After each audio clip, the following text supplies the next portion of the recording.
A Rússia ferveu. O ditador se ajoelhou diante do Brasil. O homem mais poderoso do mundo, o autocrata que segura o código nuclear, Vladimir Putin, ajoelhou-se e foi diante do Brasil. O Ocidente vinha esmagando a Rússia com sanções EUA, Europa e até mesmo o Japão se afastaram. Mas o que realmente o dobrou não foram mísseis ou bloqueios econômicos, e sim a vida de uma pessoa. Mais precisamente, a vida de uma mulher. Sua filha, Katerina Vladimirovna Putina. Ela estava à beira da morte e a única nação capaz de salvá-la era o Brasil. O que exatamente aconteceu? Antes de começar, peço a todos os amigos em todas as partes do Brasil que comentem Força Brasil, é a maior motivação para o meu próximo vídeo. Obrigado a todos. 15 de janeiro de 2025, Moscou. Meu nome é Lucas Silva, eu trabalho no setor de consultoria de energia da Geprom, a gigante russa do gás natural. Sou um dos poucos brasileiros que fala russo fluentemente, como se fosse minha língua materna. Tenho 45 anos. Naquela noite, eu jantava sozinho num restaurante no centro de Moscou. A neve caía lá fora. O inverno russo continuava implacável. Embora eu vivesse neste país há quase 20 anos, eu nunca me acostumei totalmente a esse frio. Meu celular tocou. Era um número desconhecido, mas no instante em que vi os primeiros dígitos, meu coração pareceu parar. Era uma linha especial, de uso exclusivo do Kremlin. Atendi. A voz de Dmitry Peskov, o porta-voz do Kremlin e braço direito de Putin, ecoou. Senhor Silva, o presidente da República solicita a sua presença. Poderia vir ao Kremlin amanhã às 10 horas da manhã? Perguntei sobre o que se trata, por favor. Houve um momento de silêncio do outro lado. Então Peskov sussurrou: a senhora Katerina está gravemente doente. O garfo caiu da minha mão. O som cristalino ecoou por todo o restaurante. Todos ao redor olharam para mim, mas eu não sentia nada. Katerina, quanto tempo fazia que eu não ouvia aquele nome? 20 anos se passaram, mas o rosto dela estava tão claro na minha mente como se fosse ontem. Inverno de 2005. Moscou. Eu tinha 32 anos e estava há 2 trabalhando na subsidiária russa da Biotech Brasil, uma empresa brasileira de engenharia e tecnologia. Recém-formado e fluente em russo, a adaptação foi tranquila e eu me senti entusiasmado com a missão de abrir um novo mercado. Em dezembro daquele ano, participei do Fórum Internacional de Negócios de Moscou como representante da Biotech Brasil. O salão era suntuoso, reunindo oligarcas russos, funcionários do governo e executivos estrangeiros. Foi ali que a vi pela primeira vez. Uma loira de 22 anos, com olhos azuis e pele clara. Mas o que me cativou não foi a aparência, e sim o momento em que ela subiu ao palco. Ela discorreu fluentemente sobre o futuro da indústria energética russa. Sua capacidade de análise nítida e seu inglês fluente me hipnotizaram. Após o discurso, criei coragem e me aproximei. É claro que eu já sabia quem ela era. A segunda filha de Vladimir Putin. Em russo, eu disse: uma palestra brilhante. Ela regalou os olhos, depois sorriu e respondeu: você é brasileiro, certo? Sua pronúncia em russo é perfeita. Eu ri e disse: é porque eu amo este país e o estudei muito. Ela riu também. Ainda me lembro daquele sorriso ingênuo e caloroso. Sou Katerina. Pode me chamar de Kátia. Foi assim que começou. Naturalmente, ficamos próximos. Encontrávamos-nos frequentemente sob o pretexto de reuniões de negócios. A verdade é que eu simplesmente amava o tempo que passávamos juntos. Ela era inteligente, espirituosa e, o mais importante, sincera, o que fazia você esquecer quem era o pai dela. Primavera de 2006. Eu me declarei em um pequeno café à beira do rio Moscou, olhando para o gelo derretido que escorria. Eu disse com a voz trêmula: Kátia, eu te amo. Os olhos dela se encheram de lágrimas, mas não de tristeza. Eu também, Lucas, eu também te amo. Começamos a namorar em segredo, com muita cautela. Devido à sua identidade, não podíamos nos encontrar abertamente, mas isso não importava. Estar juntos já era o suficiente. Eu a pedi em casamento. O anel era de ouro branco com pequenos diamantes que eu mesmo desenhei. Não era ostentoso, mas cheio do meu coração. Quando ela chorou e acenou com a cabeça, senti que tinha o mundo. Mas a felicidade não durou muito. Dia, 2008. Fui chamado ao Kremlin. A convocação era do presidente Putin. No momento em que entrei no escritório dele, soube, por instinto, que nada de bom viria. Ele estava sentado atrás da mesa, me encarando. Havia uma raiva fria naquele olhar. Putin falou, a voz baixa e calma, mas a pressão era inimaginável. Sr. Silva, o senhor pretende se casar com a minha filha?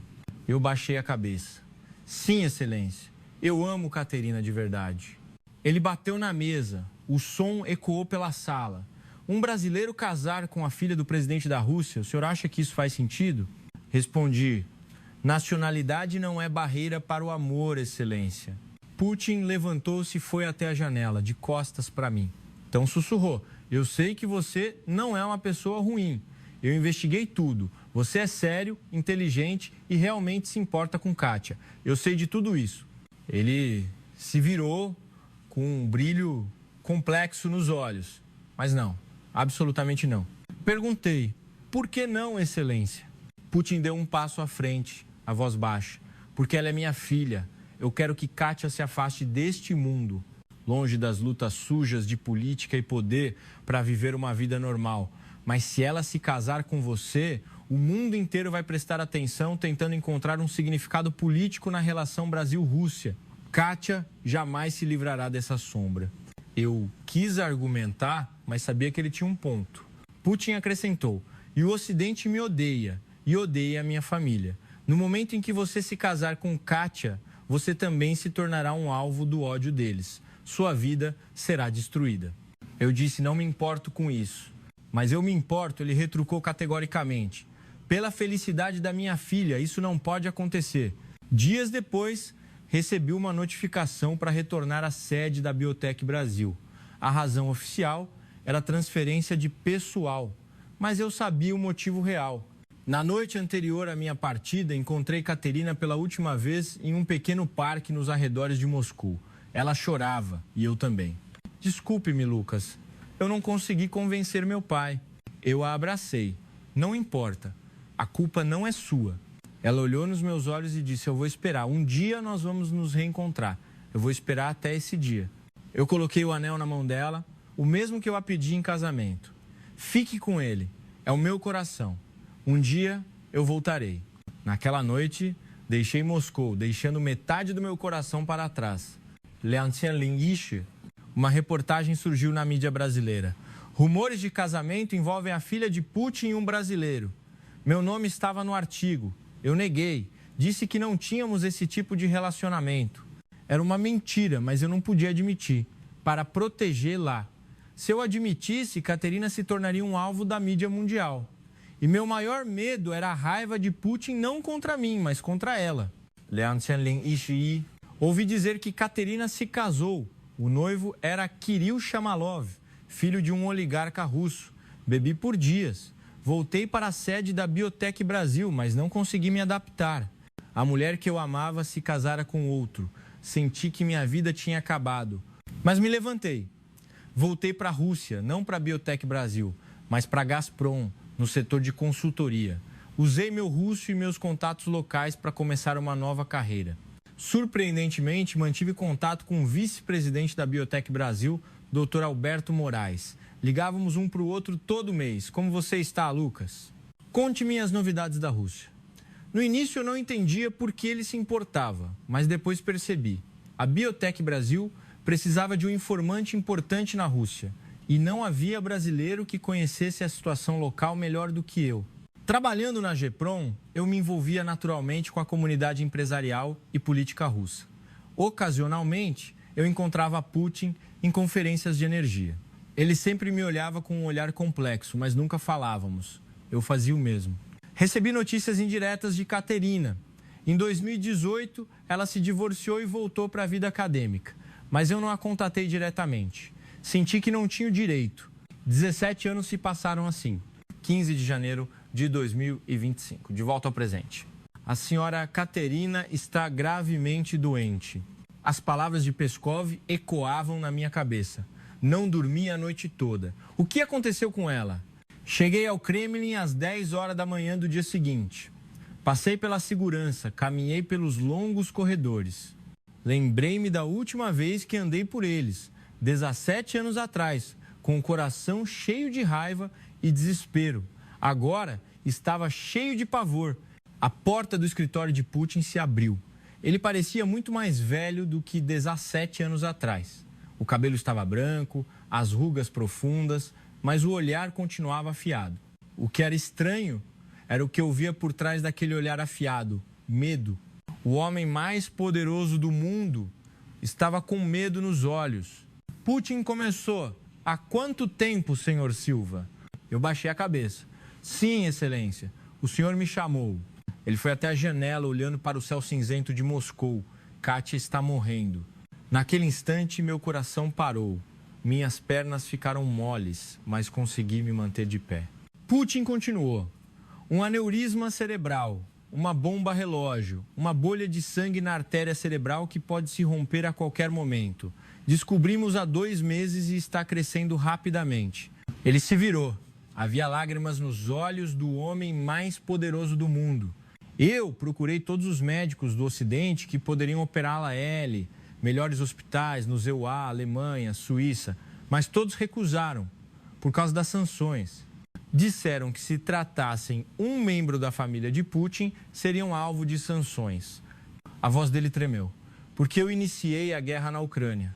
Porque me tornei inimigo do Ocidente. Ninguém está disposto a estender a mão, mesmo que minha filha morra.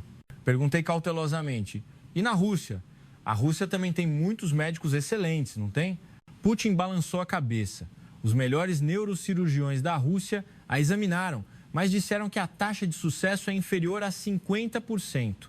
A localização do aneurisma de Kátia é muito profunda. A cirurgia tradicional é muito arriscada. Ele apontou para mim, os olhos cheios de desespero. Senhor Silva, você é a minha única esperança. Eu perguntei surpreso, eu? Eu não sou médico. Eu sei. Mas você mantém contato com o pessoal da Biotech Brasil, não é? Fiquei petrificado. Como o senhor sabe? Putin sorriu amargamente. Para que você acha que serve o FSB, Serviço Federal de Segurança? Eu sei de tudo. Você liga para o Dr. Alberto Moraes todo mês e passa informações da Gazprom para a Biotech Brasil. Senti um suor frio escorrer pelas minhas costas. Eu tinha sido totalmente pego. Não seria surpresa se ele me prendesse por espionagem naquele exato momento. Mas Putin disse algo inesperado. Eu o agradeço. Graças a você, eu consigo entender os movimentos da Biotech Brasil. Você é útil para nós dois. Ele deu um passo à frente. Senhor Silva, para ser franco, o Brasil pode ser a única resposta. Eu disse, o que o senhor quer dizer? O Hospital das Clínicas da USP, em São Paulo. Eu soube que eles têm o mais recente equipamento de microcirurgia assistida por robôs, o sistema RoboAura. Um sistema robótico que pode realizar cirurgia de aneurisma cerebral com uma margem de erro de 0, 1 milímetros. Existem apenas 5 lugares no mundo com este equipamento.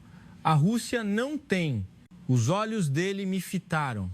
Você pode contatar a Biotech Brasil e perguntar se eles podem salvar Kátia. Se eu pedisse diretamente, eles recusariam. Mas se for você, pode ser diferente. Fiquei em silêncio por alguns segundos. Minha mente estava confusa. Eu me lembrava do que este homem tinha feito comigo 17 anos atrás. Ele nos separou, destruiu minha vida. Mas Caterina estava morrendo. A raiva de 17 anos atrás não importava mais. Eu tinha que salvá-la, custe o que custar. Respondi, eu vou perguntar, excelência, mas não posso garantir. Não sei o que a Biotech Brasil decidirá. Putin agarrou minha mão. A mão do homem mais poderoso do mundo estava tremendo. Obrigado, senhor Silva, muito obrigado. Então ele acrescentou, com a voz baixa e embargada. Eu estava errado 17 anos atrás. Separar você de Kátia foi o meu maior erro. Perdoe-me. Eu não consegui responder. A desculpa que esperei por 17 anos, mas agora não importava. Só importava salvar Caterina. No momento em que saí do Kremlin, havia apenas um pensamento na minha mente. Eu tinha que entrar em contato com a Biotech Brasil. Agora mesmo, mas a ansiedade também me atingiu. O Brasil ajudaria a tratar a filha de Putin significava violar abertamente as sanções ocidentais. A pressão dos EUA, a condenação da comunidade internacional, o movimento de boicote contra a marca brasileira, havia muito em jogo, mas eu tinha que fazer isso. Por Caterina, peguei meu celular e liguei para o Dr. Alberto Moraes, vice-presidente. Tocou 1, 2, 3 vezes, então ele atendeu. Lucas, o que houve? Respirei fundo e disse, vice-presidente, tenho algo. O senhor pode falar agora? Houve um momento de silêncio do outro lado. Então o Dr. Moraes respondeu, não sei o que é, mas sua voz não está boa, fale. Eu comecei, a filha do presidente Putin está morrendo. O único lugar que pode salvá-la é o Hospital das Clínicas da USP. O silêncio do outro lado da linha era ensurdecedor. Então o Dr. Moraes sussurrou, Lucas, isso não é pouca coisa. A história não terminaria aqui.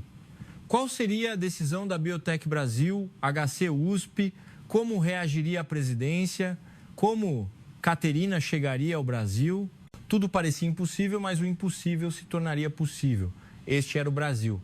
15 de janeiro de 2025, 19 horas, horário de Brasília. O Dr. Alberto Moraes, vice-presidente da Biotech Brasil, recebeu a ligação de Lucas Silva em seu escritório na sede corporativa, na Avenida Paulista, em São Paulo. Ele era um veterano de quase 20 anos na liderança da empresa, tendo passado por todos os tipos de crise, a reestruturação da Biotech Brasil durante a crise financeira asiática, a saída do fundador, os novos desafios do presidente do conselho. Ele era um homem que já tinha visto de tudo e não se surpreendia facilmente. Mas no instante em que ouviu as palavras de Lucas Silva, seu rosto mudou. A filha do presidente Putin, aneurisma cerebral. Do outro lado, a voz de Lucas, sim, vice-presidente, é urgente. Todos os hospitais ocidentais recusaram. A equipe médica russa diz que a taxa de sucesso é inferior a 50%. O sistema RoboAura do HC USP é a única esperança. O Dr. Moraes ponderou. Não era apenas uma questão médica. Era um problema complexo que envolvia política internacional, diplomacia e sanções econômicas. Lucas, isso não é algo que podemos decidir. Precisa ser levado à cúpula. Lucas respondeu, eu sei, mas o tempo está se esgotando. O aneurisma de Caterina pode se romper a qualquer momento. Por favor, decidam rapidamente. O Dr. Moraes acenou com a cabeça, embora Lucas não pudesse ver. Entendido. Entrarei em contato o mais rápido possível. Depois de desligar, o Dr. Moraes olhou pela janela para a noite cintilante de São Paulo. Ele respirou fundo e discou outro número, o do diretor do Hospital das Clínicas da USP. Ao mesmo tempo, em São Paulo, o Dr. Ricardo Almeida, diretor do HC USP, estava se preparando para ir para casa. Tinha acabado de terminar 3 cirurgias e estava exausto.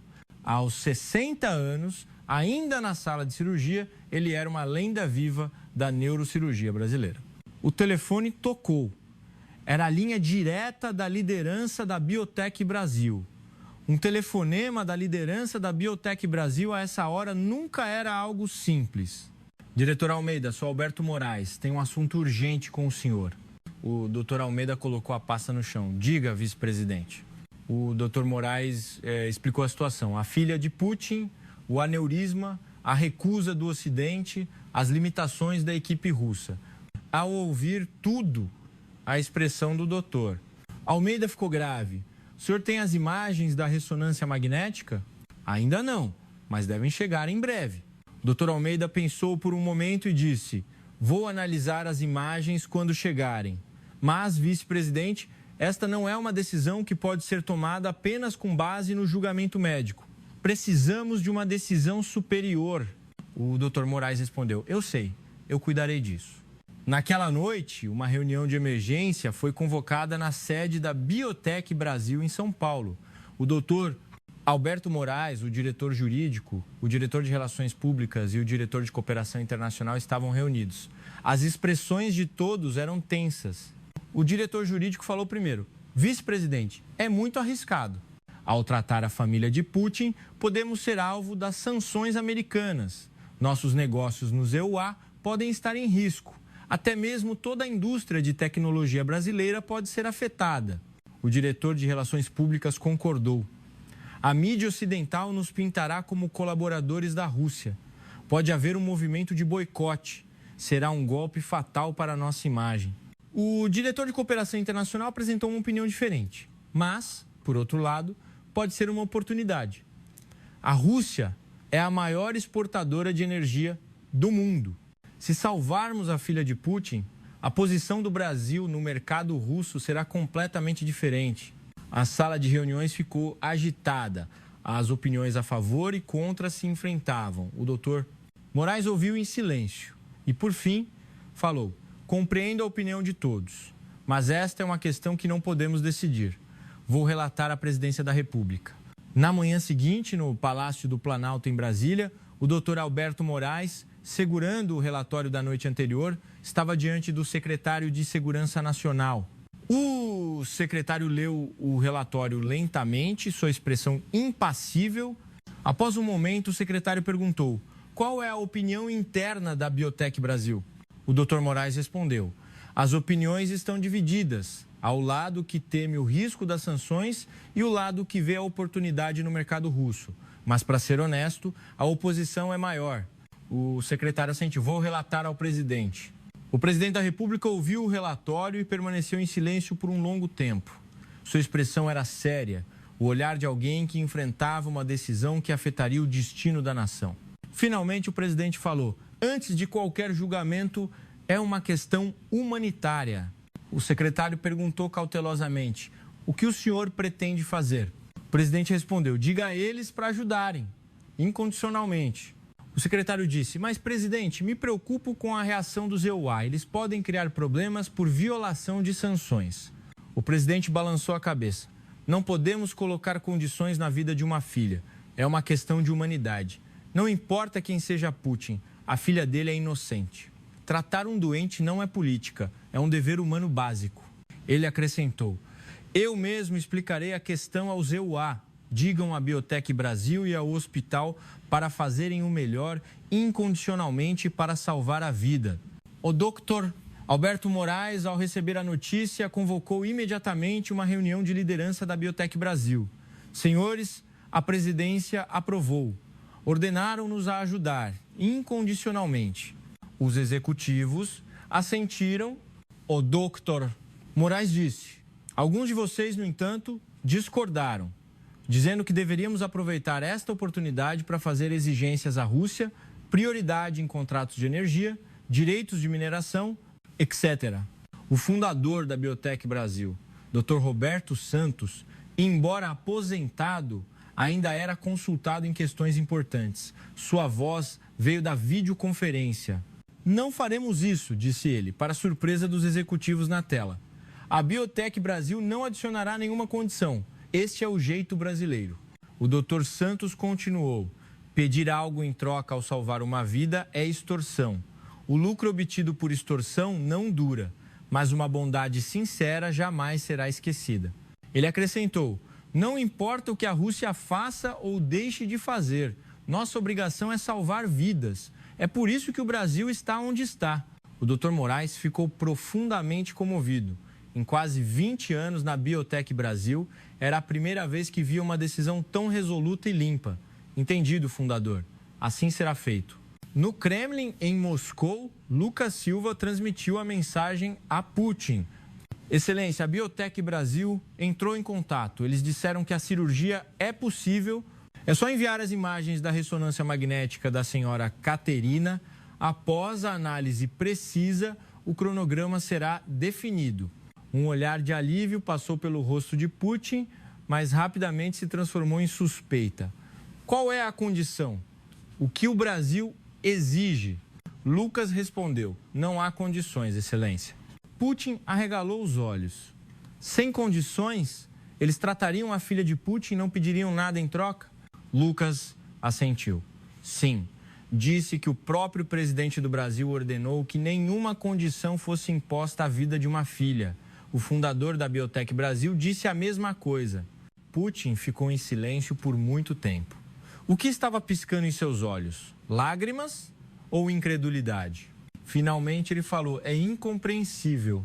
O Ocidente disse que não se importava se minha filha morresse, mas o Brasil diz que vai salvá-la sem exigir preço algum. Lucas respondeu: o Brasil é assim, Excelência. Um país que estende a mão na dificuldade, um país que segue seu próprio caminho apesar da pressão. Putin foi até a janela, olhando para o céu invernal de Moscou. Ele sussurrou: eu estava errado 17 anos atrás, subestimei os brasileiros. Afastá-lo e separar você de Kátia foi um erro. Ele se virou, com a determinação em seus olhos. Certo, vou enviar as imagens e mandar Kátia para o Brasil. O que eu tenho que fazer? Lucas respondeu: a Biotech Brasil disse que enviará um avião particular transportando a equipe médica e o equipamento. Mas, Excelência, esta operação deve ser absolutamente secreta. Putin ergueu uma sobrancelha. Por quê? Se os EUA souberem, eles a impedirão. A China também. E não pode vazar nem mesmo dentro da Rússia. Precisamos de sigilo perfeito. Putin assentiu. Eu entendo. Eu mesmo darei as ordens ao FSB. O número de pessoas que sabem desta operação será o mínimo. Ele foi até Lucas e colocou a mão em seu ombro. Senhor Silva, obrigado. Sem você, Kátia estaria condenada. Lucas baixou a cabeça. Ainda não acabou. A senhora Caterina deve chegar em segurança ao Brasil e a cirurgia deve ser um sucesso. Não posso relaxar até lá. Putin assentiu. Eu sei, mas eu confio em você. Ele fez uma pausa. Vá ver, Kátia. Ela vai querer te ver. Nos arredores de Moscou, em um local secreto conhecido apenas pela família Putin, guardado de perto pelo FSB, Lucas Silva entrou na vila. Seu coração estava prestes a explodir. Pela primeira vez, em 17 anos, ele a veria.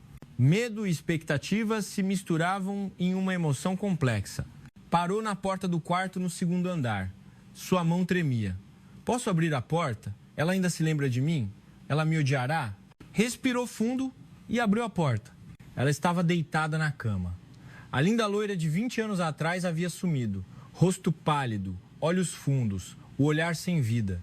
As marcas evidentes do sofrimento da doença. Mas no instante em que me viu, um leve sorriso surgiu em seus lábios. Lucas!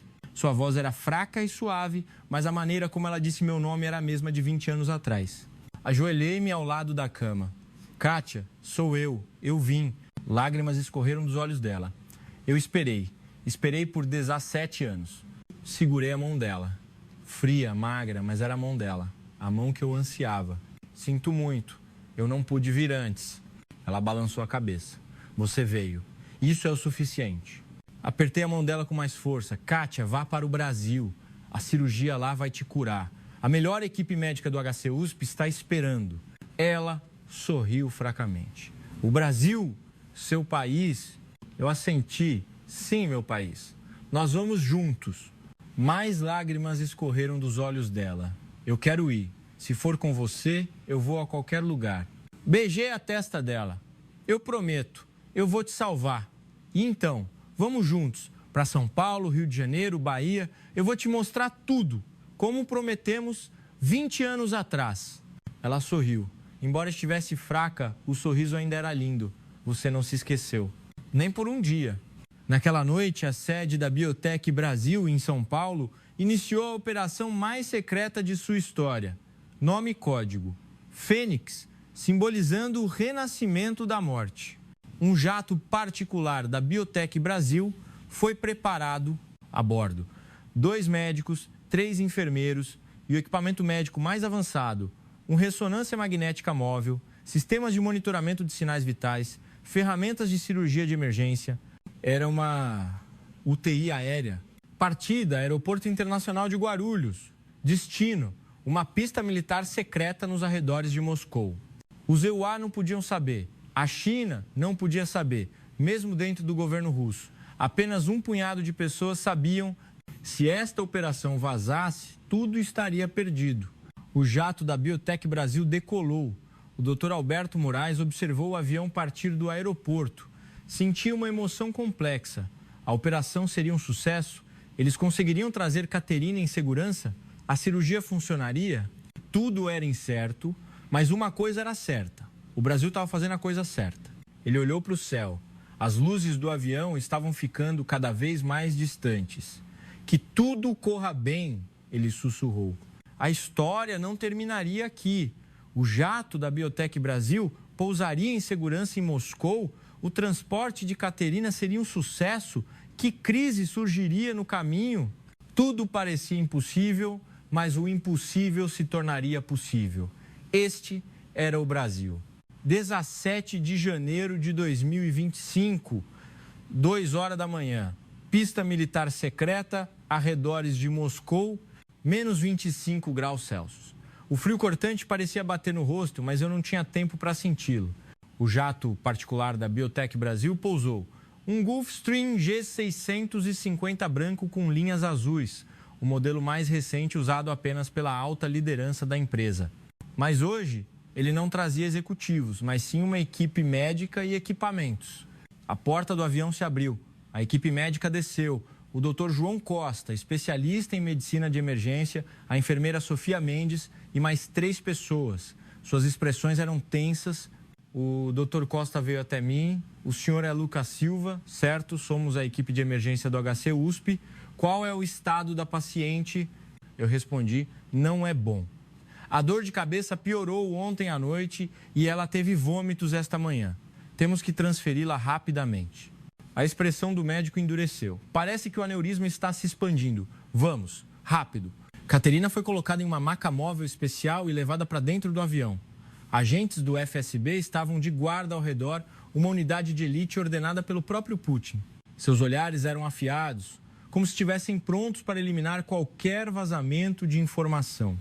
Fiquei ao lado da cama de Caterina. Ela estava de olhos fechados, mas segurava minha mão com força.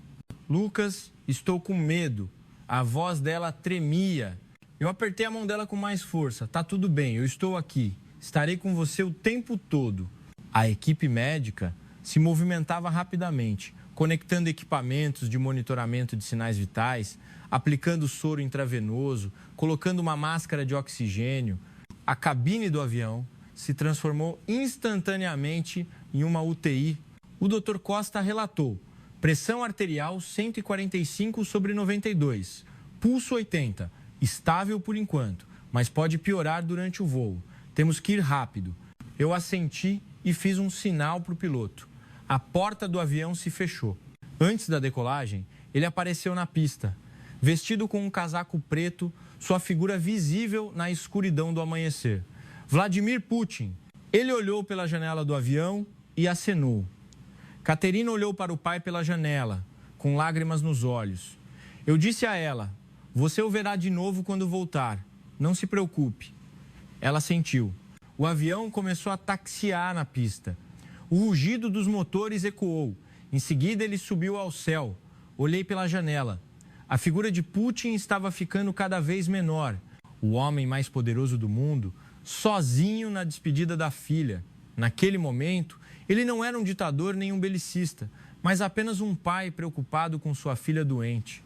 O tempo de voo era de aproximadamente 8 horas. Destino, Aeroporto Internacional de Guarulhos. As primeiras 2 horas correram bem. Caterina estava estável. A equipe médica relaxou um pouco. Mas entrando na 3ª hora, a situação mudou drasticamente. De repente, os monitores começaram a apitar, um som agudo enchendo a cabine. O Dr. Costa correu. A pressão arterial está subindo rapidamente. 180/110. Sintomas de ruptura iminente do aneurisma. Meu coração congelou. O que fazer? O Dr. Costa deu ordens rápidas. Nimodipino para baixar a pressão arterial. Enfermeira Sofia, prepare o antihemostático.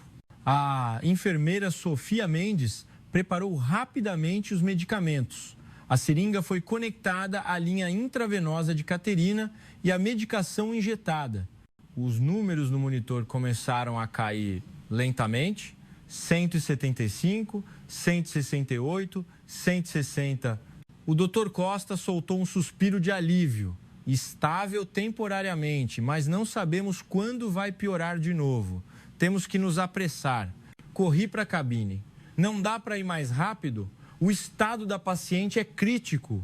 O piloto respondeu: já estamos na velocidade máxima, mas temos um problema.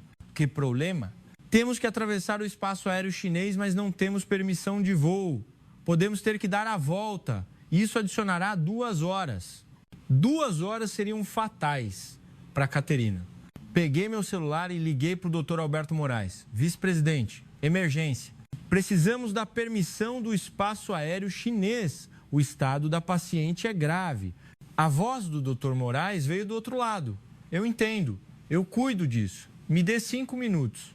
O Dr. Alberto Moraes contatou imediatamente o Palácio do Planalto. O secretário de Segurança Nacional entrou em contato urgente com o lado chinês. O governo brasileiro interveio pessoalmente. Era uma transferência médica humanitária. O paciente estava em estado grave. Por favor, permitam a passagem pelo espaço aéreo. O lado chinês, a princípio, hesitou. Sabiam que se tratava da filha do presidente da Rússia.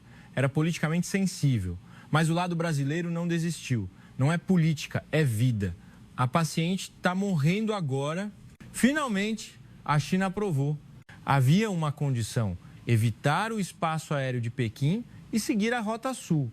Mesmo assim, economizaríamos 30 minutos. O piloto inseriu a nova rota. O avião mudou de rumo. Na 5ª hora, o estado de Caterina piorou novamente. Desta vez, mais grave. Ela começou a vomitar. Sua consciência começou a ficar nebulosa. O Dr. Costa disse com voz tensa: a pressão intracraniana está subindo. Parece que o aneurisma começou a sangrar. Havia pouco a fazer em um avião. Eu perguntei: o que podemos fazer? Suprimir os sintomas com medicamentos e chegar ao hospital o mais rápido possível. É o único jeito. Eu segurei a mão de Caterina. Estava ficando cada vez mais fria. Kátia, aguente firme. Mais um pouco. Estamos quase lá. Ela abriu os olhos fracamente. Seus olhos turvos olharam para mim. Lucas, eu vou morrer? Eu balancei a cabeça. Não, você não vai morrer. Eu não vou deixar você ir. Ela sorriu fracamente. Mentiroso. Seus olhos estão vermelhos. Eu limpei minhas lágrimas. Eu não podia chorar na frente dela. Eu não podia deixá-la ansiosa. Quem está chorando? Foi algo que entrou no meu olho. Ela fechou os olhos. Obrigada, Lucas, por ter vindo me ver de novo assim. Eu apertei a mão dela com mais força. Ainda não acabou. Você vai melhorar no Brasil. Você prometeu que iríamos visitar São Paulo juntos. Você não vai quebrar essa promessa, vai? Ela não respondeu. Ela dormiu? A consciência da paciente está diminuindo, disse o Dr. Costa, tenso. Entrem em contato com o HC USP. Digam a eles para prepararem a sala de cirurgia assim que aterrissarmos. Na 7ª hora, finalmente entramos no espaço aéreo brasileiro. Olhei pela janela, as luzes da cidade eram fracamente visíveis na escuridão do amanhecer. Brasil, minha terra natal. O único país que podia salvar Caterina, o piloto informou. Pouso em 15 minutos no aeroporto internacional de Guarulhos. Eu respirei, mas ainda não tinha acabado. O estado de Caterina continuava a piorar. Pressão arterial instável, respiração superficial. A equipe médica aumentou o suprimento de oxigênio ao máximo. O Dr. Costa disse: temos que chegar ao hospital em 30 minutos após o pouso. Só assim poderemos operar dentro da janela de cirurgia. 30 minutos. De Guarulhos ao HC USP normalmente leva 1 hora. Mas o Brasil estava pronto. 17 de janeiro de 2025, desacha 23 da manhã, Aeroporto Internacional de Guarulhos. O jato da Biotech Brasil pousou na pista. Antes mesmo de o avião parar completamente, 3 carros pretos vieram em nossa direção. Eram veículos especiais da Presidência da República, sem placa. A porta do avião se abriu, a equipe médica tirou Caterina em uma maca. Ela estava com uma máscara de oxigênio, inconsciente. Eu desci também. O ar frio do inverno me atingiu o rosto, mas eu não sentia nada. Eu só conseguia ver Caterina. Patrícia Lopes, a coordenadora enviada pelo HC USP, uma jovem, veio até mim. Senhor Silva, os veículos estão prontos, a escolta policial está a postos. Ela será levada ao hospital no menor tempo possível. Caterina foi colocada em uma ambulância especial. Eu entrei com ela, o carro disparou. Carros da polícia abriam caminho na frente. O som estridente das sirenes ecoou no ar matinal. Carros comuns se afastavam. Parecia que todo o Brasil estava abrindo caminho para a vida de uma pessoa.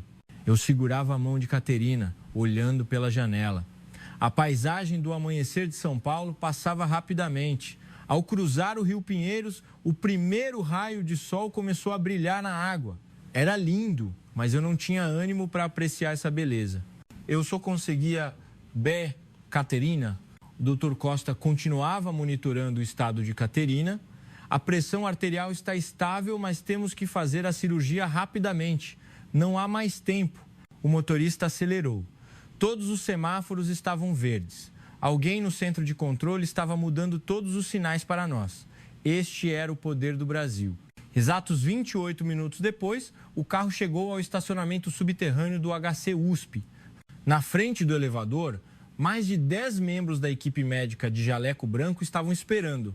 No centro estava um homem, cabelos grisalhos, de meia idade, mas com um olhar mais penetrante que o de um jovem.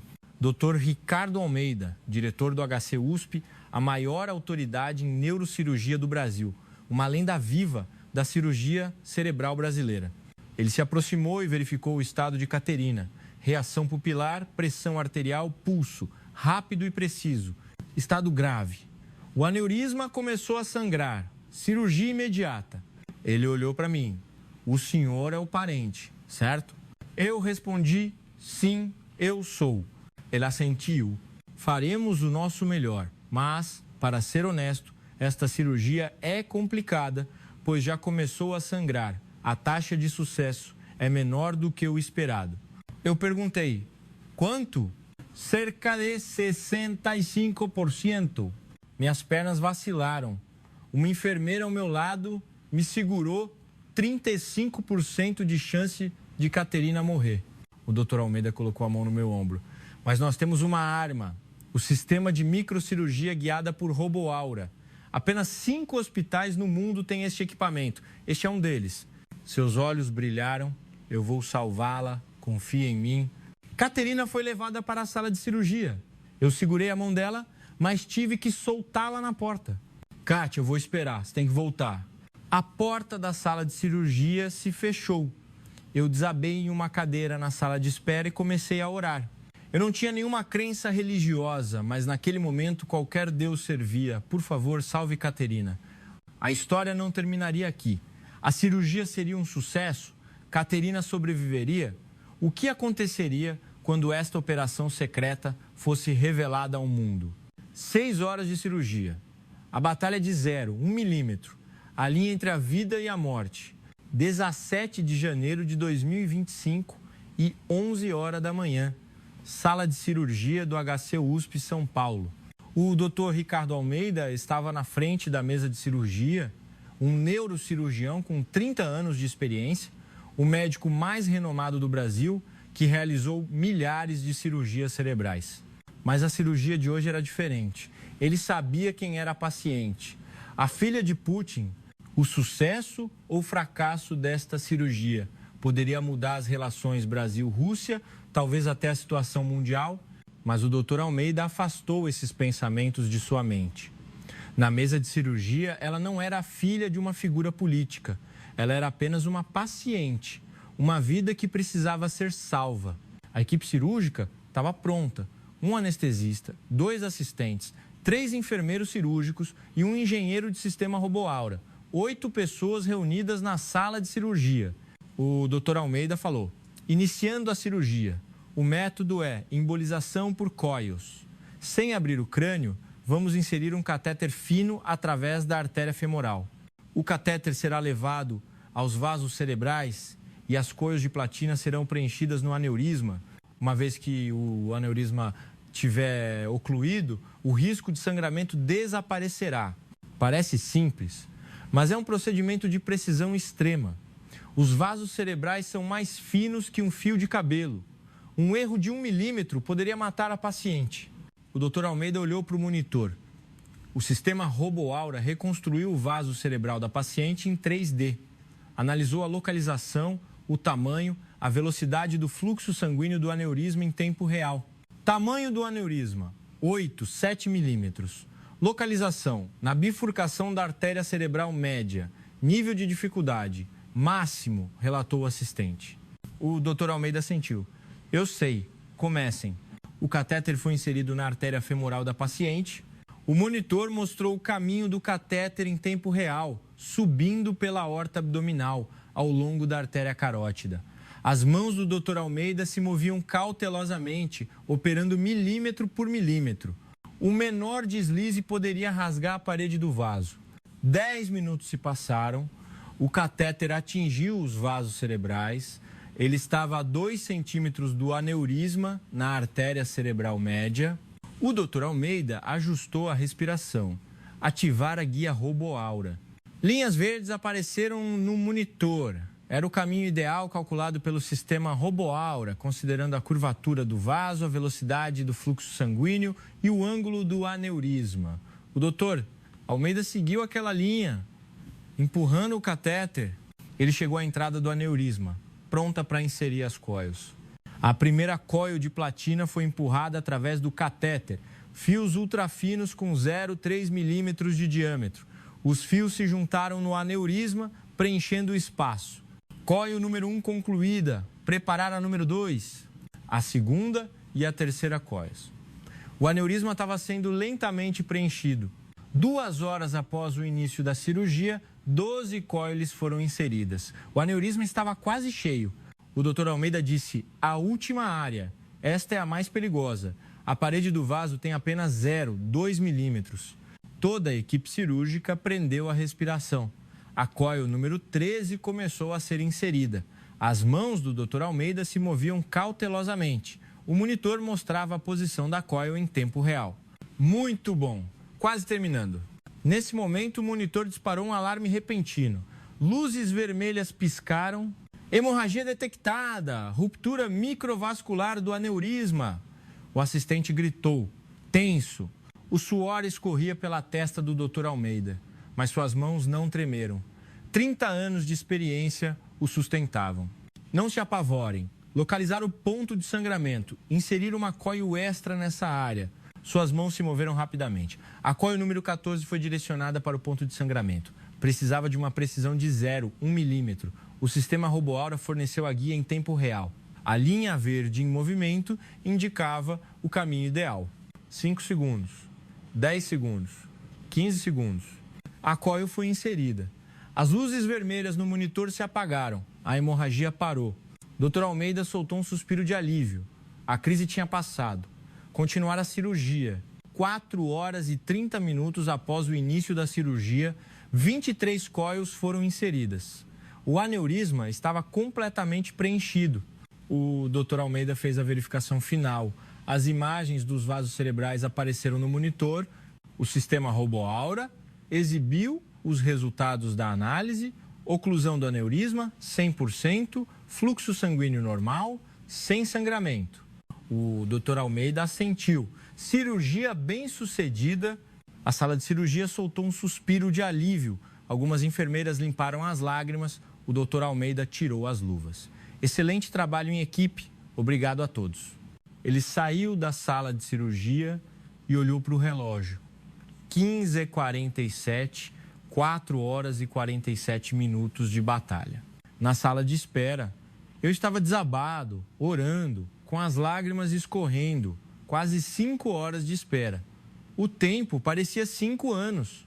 Os piores cenários se repetiam na minha cabeça. Falha na cirurgia, hemorragia cerebral, estado vegetativo, morte. Pensamentos terríveis me atormentavam. Então a porta da sala de cirurgia se abriu. O Dr. Ricardo Almeida saiu. Sua testa estava suada. Eu pulei.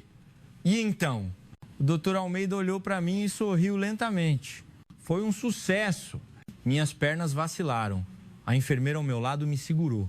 O aneurisma está completamente ocluído. Tivemos um microsangramento no meio, mas graças ao sistema RoboAura conseguimos reagir rapidamente. O doutor Almeida continuou. A consciência dela será recuperada em algumas horas. Se não houver problemas por alguns dias, ela poderá ser transferida para um quarto normal. Eu apertei a mão do Dr. Almeida. Obrigado, muito, muito obrigado. Ele apertou minha mão. Nós apenas fizemos o que tínhamos que fazer. Quem foi forte foi a paciente. Os sinais vitais dela permaneceram estáveis durante a cirurgia. Lágrimas escorreram dos meus olhos. Eu tinha a Caterina de volta. depois de 20 anos, ao mesmo tempo, em algum lugar de São Paulo, alguém estava ao telefone. Sim, confirmado. Há uma paciente russa internada no quarto VIP do HC USP. A identidade presumida é a filha de Putin.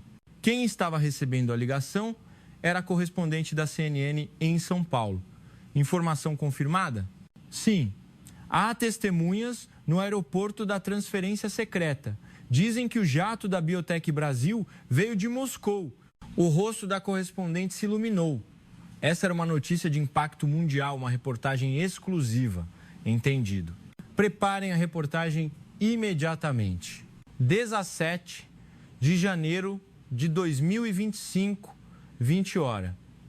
O mundo, a notícia se espalhou por todo o mundo. CNN Breaking News, filha de Putin recebe tratamento secreto no Brasil. Assim que a notícia foi divulgada, o mundo explodiu. O Departamento de Estado do EUA divulgou um comunicado. Estamos verificando se o Brasil violou as sanções contra a Rússia. Tomaremos as medidas apropriadas se necessário. A União Europeia também expressou preocupação. Lamentamos profundamente que o aliado Brasil esteja apoiando a família do presidente russo. A mídia ocidental criticou duramente a Biotech Brasil e o Brasil. As manchetes estavam cheias. Biotech Brasil ajuda a família de Putin. Sanções ocidentais neutralizadas. Brasil fica ao lado da Rússia. Aliança rachada. Houve discussões sobre a proibição das exportações brasileiras de tecnologia. O movimento de boicote ao Brasil começou a se espalhar nas redes sociais. A hashtag BoicoteBrasil alcançou o primeiro lugar nos Trending Topics em um dia. Centenas de jornalistas se aglomeraram em frente ao quarto VIP do HC USP. Flashes de câmeras piscavam. Os jornalistas gritavam: a Biotech Brasil vai fazer uma declaração? Qual é o estado da paciente? O que vocês pensam sobre a violação das sanções? Os seguranças do hospital tentaram bloquear os jornalistas, mas a situação ficou caótica. O Dr. Alberto Moraes, vice-presidente da Biotech Brasil, correu para o hospital. Sua expressão estava rígida. Temos que fazer uma coletiva de imprensa. Se continuarmos assim, a situação vai piorar. Perguntei: o que o senhor pretende fazer? O Dr. Moraes respondeu: enfrentar, explicar por que o Brasil fez isso. Na manhã seguinte, 10 horas, auditório do HC USP. Mais de 500 jornalistas de todo o mundo se reuniram. CNN, BBC, Reuters, AFP, todos os principais meios de comunicação estavam presentes. O Dr. Alberto Moraes subiu ao palco. Sua expressão era calma, mas seus olhos firmes. Senhores, o Brasil tem apenas uma coisa a dizer. Ele agarrou o microfone. A medicina não tem fronteiras. O Brasil não abandona um paciente. Os jornalistas gritaram: isso faz sentido? Putin é um criminoso de guerra. O Dr. Moraes respondeu: não importa o que o presidente Putin tenha feito. A filha dele é inocente. Ela estava doente e morrendo. Devemos perguntar quem é o pai dela para tratá-la? Um burburinho surgiu na plateia. O Brasil não negocia vidas, nem adiciona condições.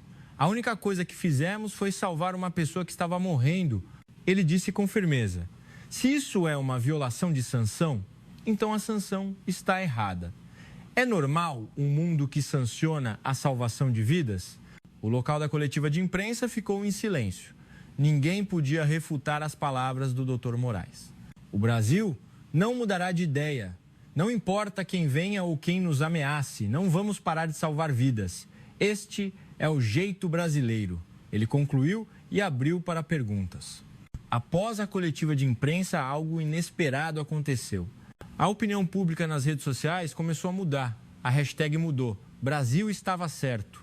Começou na Ásia, mas rapidamente se espalhou para Japão, Coreia do Sul e Sudeste Asiático. E, surpreendentemente, começou a aparecer apoio na Europa e no EUA. O Brasil está certo. A vida não tem política antes dela. Quando meu filho estava doente, o equipamento médico brasileiro o salvou. Obrigado, Brasil. Eu odeio Putin, mas não podemos deixar a filha dele morrer. Isso é desumano. Figuras públicas também expressaram apoio. Elon Musk postou no X: o Brasil está certo. A medicina deve estar acima da política. Bill Gates concordou. Sancionar a salvação de vidas não é o que uma sociedade civilizada faz. Dias depois, o Departamento de Estado do EUA mudou sua postura. A ação médica do HC-USP é considerada um serviço humanitário e não está sujeita a sanções. O Brasil venceu. Um mês depois, a mudança começou silenciosamente. O governo russo afrouxou secretamente as restrições à importação de tecnologia e produtos brasileiros. Não houve anúncio oficial, mas os dados alfandegários mostraram isso. Os produtos brasileiros começaram a entrar novamente na Rússia. O acordo de cooperação entre a Gazprom e as empresas brasileiras de energia também foi discretamente atualizado. A mídia não noticiou, mas o setor sabia. Putin cumpriu sua promessa. Ele nunca o diria publicamente. Essa era a maneira dele: pagar a dívida, mas não contar ao mundo. Gratidão em silêncio. 2025, 14 de fevereiro, HC-USP São Paulo, o dia em que Caterina recebeu alta. Após um mês de tratamento hospitalar, ela estava totalmente recuperada. O resultado final da ressonância magnética, o aneurisma estava perfeitamente ocluído. Não houve danos à função cerebral. Foi um milagre. Antes de deixar o quarto, Caterina apertou a mão do Dr. Almeida. Diretor, o senhor salvou minha vida. Eu jamais esquecerei. O Dr. Almeida sorriu. Nós apenas fizemos o que tínhamos que fazer. Viva uma vida saudável. Lágrimas escorriam dos olhos de Caterina. Eu não sabia que a tecnologia médica brasileira era tão avançada. O que nenhum país ocidental conseguiu fazer, o Brasil conseguiu. Obrigado, Brasil. O país que desenvolveu uma tecnologia e semicondutores tão excelentes apesar da pressão. O país onde a Biotech Brasil produz a maior parte da tecnologia de ponta do mundo. Essa tecnologia salvou minha vida. Naquela noite, o jato particular da Biotech Brasil decolou do Aeroporto Internacional de Guarulhos. Destino Moscou. Caterina estava voltando para o pai. Eu observei o avião partir do salão VIP do aeroporto até que a fuselagem branca desapareceu nas nuvens. Meu coração estava pesado, mas o fato dela voltar viva já era gratificante. Dias depois, o Dr. Alberto Moraes me contatou. Lucas, uma carta secreta chegou do Kremlin. É uma carta pessoal, escrita à mão por Putin. Não é um documento oficial, é uma carta manuscrita. O conteúdo é o seguinte: expresso minha profunda gratidão ao Hospital das Clínicas da USP e ao Brasil. A Rússia jamais esquecerá a bondade de salvar a vida da minha filha. Por causa da guerra, não posso dizer isso publicamente agora, mas prometo que, quando esta guerra terminar, abrirei todas as portas para que a tecnologia médica e a indústria de semicondutores do Brasil floresçam em solo russo.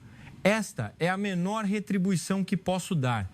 O Dr. Moraes disse, é um documento histórico. Um dia, esta promessa será cumprida. Olhei pela janela. O céu de São Paulo estava claro. O Brasil estendeu a mão incondicionalmente, mesmo sob a pressão da crise global. A tecnologia brasileira, o espírito de humanidade, isso foi o que criou o milagre. E esse milagre voltaria um dia com uma oportunidade ainda maior, com portas mais largas. Este era o poder do Brasil. O Brasil é pequeno, mas forte. Um país do pão de queijo e da caipirinha, mas, ao mesmo tempo, um país que possui a tecnologia médica e de ponta mais avançada do mundo. Mesmo que o mundo não reconheça, ele salva vidas e lidera o mundo com tecnologia. Este é o Brasil.